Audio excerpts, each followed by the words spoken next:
ಕೃಷಿಯನ್ನೇ ವೃತ್ತಿಯಾಗಿಸಿದ ಈ ಯುವ ರೈತ ಯಶಸ್ಸು ಕಂಡಿದ್ದು ಕುರಿ ಸಾಗಾಣಿಕೆಯಲ್ಲಿ.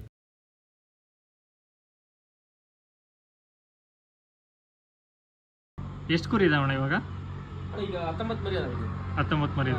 ಎಲ್ಲಿಂದ ತಂದ್ರಿ ಕುರಿ ಮರಿನ? ಇದು ಅಮೀನ್ಗಢ ಅಂತ ಇದೆ, ಬಾಗಲಕೋಟೆ ಹತ್ರ ಅಮೀನ್ಗಢ ಸಂತಿಗೆ ಅಲ್ಲಿ ತಂದಿದ್ವಿ ಮರಿ. ಮರಿ ಅಂತ ಈ ವೈಟ್ ಮರಿ ಅಲ್ಲಿ ಸಿಗ್ತಾವ್ರೆ, ಹಂಗಾಗಿ ಅಲ್ಲೇ ತಂದಿದ್ವಿ ನಾವು. ಹೌದಾ?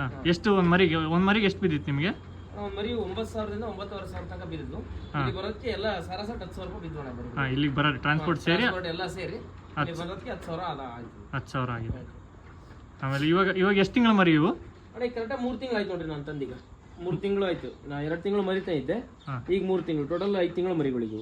5 ತಿಂಗಳ ಮರಿ. 5 ತಿಂಗಳ ಮರಿ. ಏನು ಎಷ್ಟು ಕೆಜಿ, ಎಷ್ಟು ತೂಕ ಬರ್ತವೆ ಇವಾಗ ಇವು? ಇಲ್ಲ ಲೈವ್ ವೇಟ್ ಜಾಸ್ತಿ ಬರ್ತಾವಣ. ಈಗ ಮಟನ್ ಅಂತಂದ್ರೆ 20ರಿಂದ 25 ಕೆಜಿ ತನಕ ಅದಾವ ಈಗ ಒಂದೊಂದು ಮರಿ. ಒಂದೊಂದು ಮರಿ. ಎಷ್ಟಾಯ್ತಣ್ಣ ಇದೆಲ್ಲ ಖರ್ಚಿಗೆ ನಿಮಗೆ ಸೆಟಪ್ಗೆ?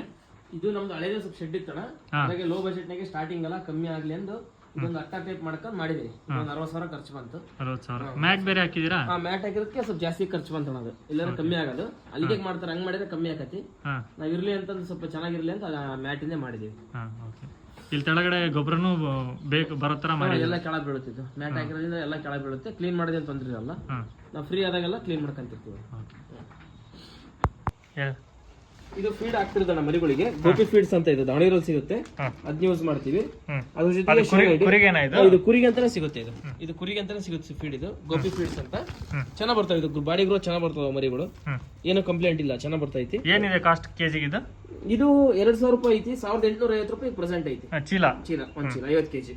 ಇದು ಶೇಂಗಾ ಹಿಂಡಿ, ಅದು ಬೂಸ, ಇದು ಫನಿಶ್ ತೌಡು ಬರುತ್ತಲ್ಲ ಅದದು. ಅದ್ರ ಜೊತೆಗೆ ಇದನ್ನ ಹಾಕ್ತಿವಿ, ಶೇಂಗಾ ಹಿಂಡಿ ತರ್ತೀವಿ. ಇದು ಶೇಂಗಾ ಒಟ್ಟು, ಇದು ಶೇಂಗಾ ಒಟ್ಟು ಹಾಕ್ತಿವಿ. ಆಮೇಲೆ ಸೈಲೇಜ್ ಹಾಕ್ತಿವಿ. ಆಮೇಲೆ ರಾಗಿ ಹುಲ್ಲು. ಇಷ್ಟೇ ಮೇಯ್ಸೋದು ನಾವು. ಮತ್ತೆ ಬೇರೆ ಸೈಲೇಜ್ ಅಂತ ಈಗ ಇದನ್ನೆಲ್ಲ ಬೇರೆ ಕಡೆಯಿಂದ ತರ್ತಾರೆ. ನಾವು ಆದ್ರೆ ನಮ್ದು ಸ್ವಲ್ಪ ಖರ್ಚು ಕಮ್ಮಿ ಆಗ್ಲಿ ಅಂತ ನಮ್ಮ ಸ್ವಂತ ಹೊಲದಲ್ಲಿ ಬೆಳ್ಕೊಂಡು ನಾವೇ ಮಾಡ್ಕೊಂಡಿರ್ತಿದ್ವಿ. ಮೆಕ್ಕೆಜೋಳದ್ದು ಇದಕ್ಕೆ ಮಿನರಲ್ ಮಿಕ್ಸ್ಚರ್, ಉಪ್ಪು, ಬೆಲ್ಲ ಹಾಕಿ ಸೈಲೇಜ್ ಮಾಡಿರ್ತೀವಿ ನಾವು. ನಾವೇ ಮಾಡ್ಕೊಂತೀವಿ. ನಾವೇ ಚಾಪ್ ಮಾಡ್ಕೊಂಡು ನಾವೇ ಇದ್ರಲ್ಲಿ ತುಂಬ್ಕೊಂತೀವಿ. ಸೈಲೇಜ್ ಬ್ಯಾಗ್ ಸಿಗ್ತಾವೆ, ಇವು ತಗೊಂಡು ನಾವೇ ರೆಡಿ ಮಾಡ್ಕೊಂತೀವಿ. ಎಷ್ಟು ತಿಂಗಳವರೆಗೂ ಸ್ಟೋರ್ ಮಾಡ್ಬೋದು ಇದನ್ನ? ಇದು ಸ್ಟಾರ್ಟಿಂಗ್ ಚಾಪ್ ಮಾಡಿ ಬ್ಯಾಗಿ ತುಂಬಿ 40 ದಿನ ಬಿಡಬೇಕು. 40 ದಿನ ಆದ್ಮೇಲೆ ನೀವು ಎಷ್ಟು ದಿನ ಆದ್ರೂ ಮೇಯಿಸಬಹುದು. 2 ವರ್ಷದ ತನಕ ಇರುತ್ತೆ. ಆದ್ರೆ ಏರ್ ಹೋಗಬಾರ್ದು. ಏರ್ ಹೋಗ್ಲಿಲ್ಲ, ನೀಟಾಗಿ ಮೇಂಟೈನ್ ಮಾಡ್ಕೊಂಡ್ರೆ 2 ವರ್ಷದ ತನಕ ಮೇಯಿಸಬಹುದು. ಏನು ತೊಂದ್ರೆ ಇಲ್ಲ. ಏರ್ ಹೋಗ್ಬಾರ್ದು. ಏರ್ ಹೋದ್ರೆ ಕೆಡುತ್ತದೆ. ಪ್ರಾಫಿಟ್ ಅಂತ ತೊಂದರೆ ಇಲ್ಲ. ನಾವು ಚೆನ್ನಾಗಿ ಮೇಂಟೈನ್ ಮಾಡಿದ್ವಿ ಅಂದ್ರೆ ಮರಿಗಳು ಯಾವ ಏನಾಗ್ಲಿಲ್ಲ, ಚೆನ್ನಾಗ್ ಬಂದು ಅಂದ್ರೆ ನಮಗೇನು ಲಾಸ್ ಏನಿಲ್ಲ. ಕುರಿ ಸಾಕೋದ್ರಿಂದ ತೊಂದರೆ ಏನಿಲ್ಲ. ತೋಟ ಗೊಬ್ಬರನ ಆಗುತ್ತೆ, ನಮ್ಮ ಸ್ವಂತ ಹೊಲಕ್ಕೆ ಕೊಂಡ್ಕೊಳ ತಪ್ಪುತ್ತೆ ನಮಗೆ.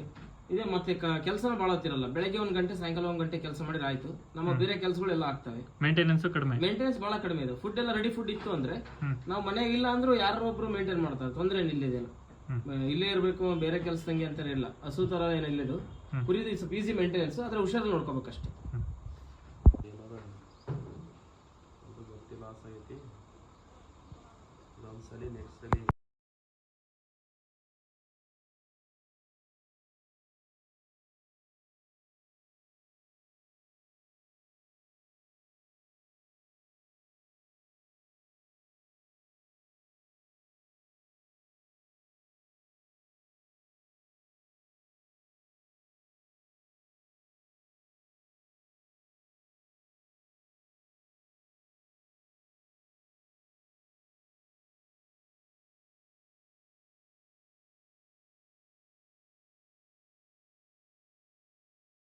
ಕರೆ ಮರಿ ಅಂತ